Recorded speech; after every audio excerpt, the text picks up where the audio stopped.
सभी साथियों को नमस्कार। मैं सुभाष चंद्र कुलरिया एक बार फिर से आप सभी साथियों का आपके चैनल पर हार्दिक स्वागत करता हूं। साथियों, पिछले वीडियो में हमने आपसे चर्चा की थी NHFDC यानी कि national handicapped financial development corporation, जो एक उपक्रम है भारत सरकार का। उसके माध्यम से जो है वो दिव्यांगजन को उच्च शिक्षा प्राप्त करने के लिए व स्वरोजगार के लिए नॉमिनल रेट्स ऑफ इंटरेस्ट के ऊपर जो है वो लोन की फैसिलिटी प्रोवाइड की जाती है। आशा है आप सभी साथियों को जो है उस एपिसोड के माध्यम से जो जानकारी साझा की गई है उसे धरातल पर जो है वो उपयोग करने में बहुत ज़्यादा जो है जो सुविधा होगी।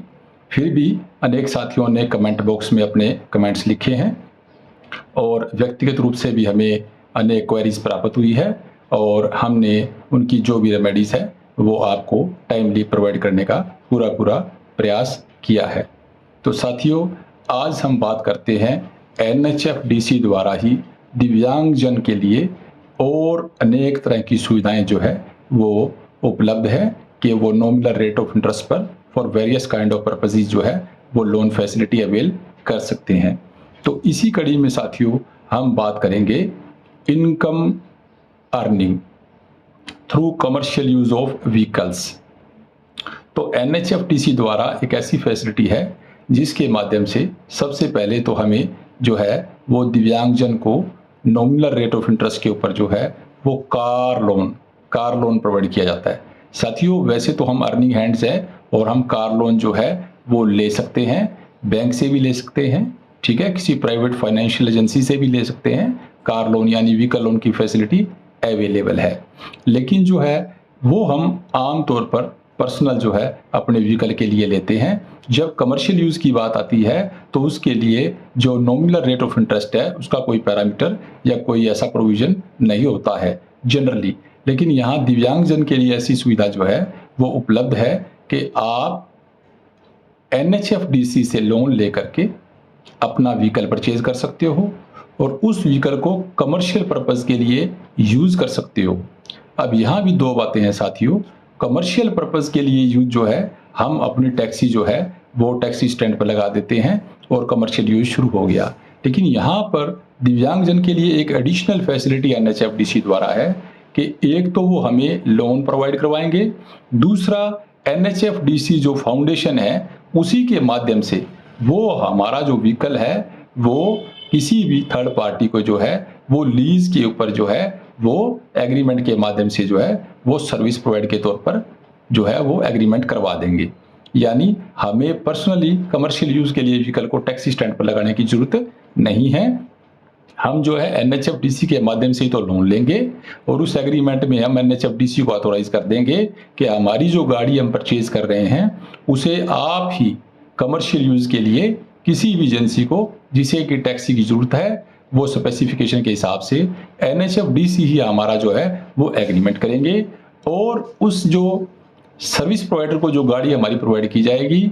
वो सारा का सारा मेंटेनेंस, इंश्योरेंस और सारे के सारे जो भी एक्सपेंसेस है वो उस कंपनी द्वारा बियर किए जाएंगे और मंथली बेसिस पर या एनुअल बेसिस पर हमारी जो गाड़ी है वो NHFDC के माध्यम से ही जो है वो कमर्शियल पर्पस पे जो है वो कंटिन्यू हो जाएगी। यानी कह दीजिए हमने टैक्सी एक एग्रीमेंट के तहत जो है वो NHFDC को दे दी और NHFDC ने जो है वो आगे किसी भी गवर्नमेंट या प्राइवेट ऑफिस को, किसी पर्सनल यूजर को जो है वो एग्रीमेंट के माध्यम से जो है वो सर्विस के लिए प्रोवाइड करते हैं और हमें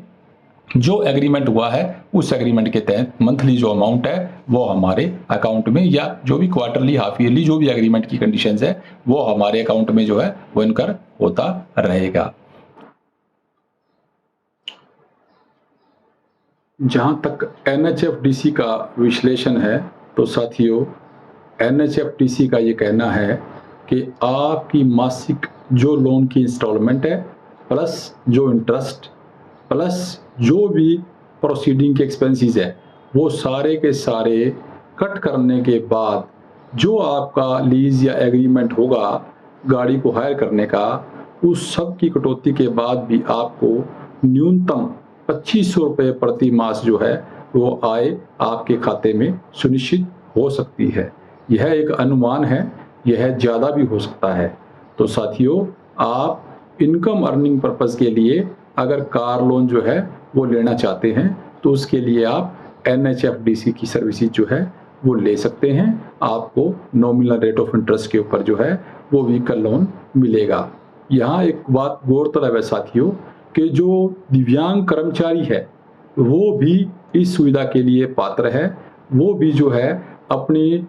ड्यूटी या अपनी जो रूटीन लाइफ है उसको बेस्ट परफॉर्म करने के लिए जो है व्हीकल जो है वो परचेज कर सकते हैं, और चाहे वो उसे पर्सनल यूज़ के लिए यूज़ करें, चाहे वो उसे कमर्शियल पर्पज़ के लिए भी यूज़ कर सकते हैं। वही जो बेरोज़गार दिव्यांग या जो सेल्फ एम्प्लॉयमेंट दिव्यांग साथी है उनके लिए हम बताना चाहेंगे साथियों कि NHFDC अगर आपको ये लोन देता है तो आपका जो है वो अर्निंग बैकग्राउंड या जो रीपेमेंट का बैकग्राउंड है उसके बारे में भी कुछ जो है वो अनिवार्यता हो सकती है। लेकिन चूंकि अगर आप व्हीकल जो है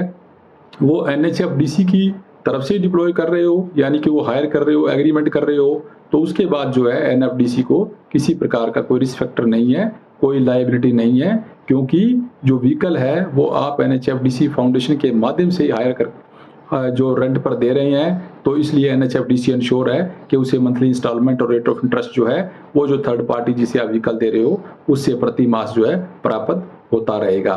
और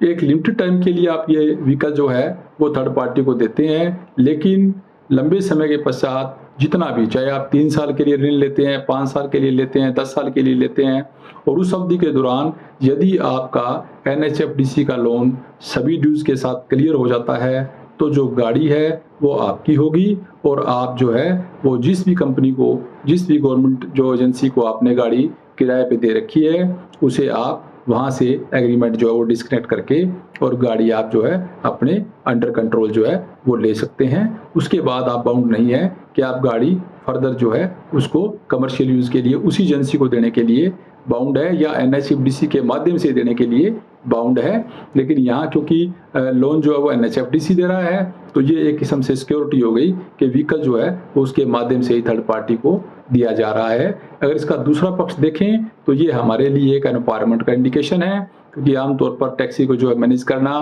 टैक्सी स्टैंड पर चलाना और सारी जो है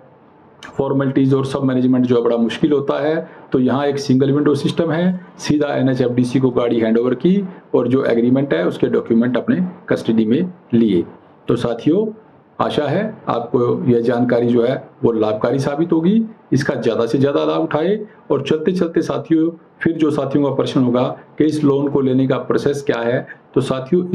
इस लोन को लेने का भी वही प्रोसेस है जो पिछले वीडियो में हमने आपको बताया था। चाहे वो एजुकेशन का लोन है, हायर एजुकेशन के लिए, चाहे सेल्फ एम्प्लॉयमेंट के लिए, और उसी प्रकार से जो है ये कार लोन का भी जो है वही प्रोसीजर आपको फॉलो करना पड़ेगा जो स्टेट चैनलाइजेंसिंग एजेंसीज के थ्रू, जैसे कि हमने पिछले वीडियो में बताया कि अलग अलग स्टेट्स के अंदर जो है वो अलग अलग जो है वो नोडल ऑफिसर या नोडल एजेंसी जो अपॉइंट की हुई है गवर्नमेंट ने। इसके अलावा बैंकों के साथ भी जो है वो NHFDC का एग्रीमेंट है। जैसे पंजाब नेशनल बैंक की जो नियर बाय ब्रांच है उससे आप पता कर सकते हैं। आंध्रा बैंक का भी जो है हमने रिसर्च किया है तो हमें डॉक्यूमेंट मिले हैं कि NHFDC का जो है वो आंध्रा बैंक के साथ भी एग्रीमेंट है, जिसके तहत वो आपको